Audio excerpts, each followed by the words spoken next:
said there was no Jack and Hagar here. Well, who are you then? No one. And that is who a girl must become.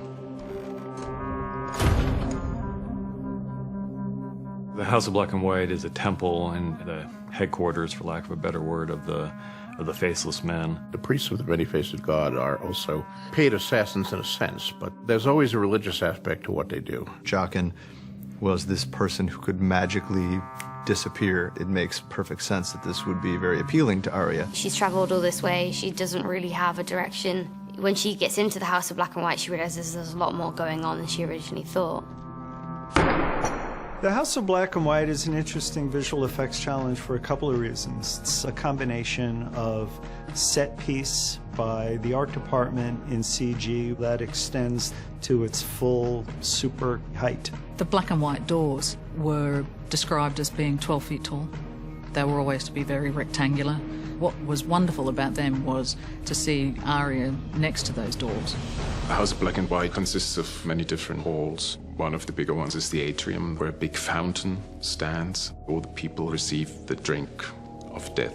It just needed to be ancient and huge, like you were in a giant, giant cave where there's no windows, there's no natural light, and some candles on the floor. So it's also a little bit disorienting. The idols of many of the different deities worshipped in this world are placed, and people can come here and pray and try to find solace. What the room tries to do is to remain neutral, like in a gallery. These pieces can each have the same level of importance because each god means something very deep and personal to the person who's coming here. The iron door ultimately leads to the corpse washing room, where the corpses are taken and then prepared. Similar to a morgue, we have a big slab of stone where the body would be placed, and Arya has to learn how the body is prepared. Once people are dead, their faces get taken from them and put up for further use.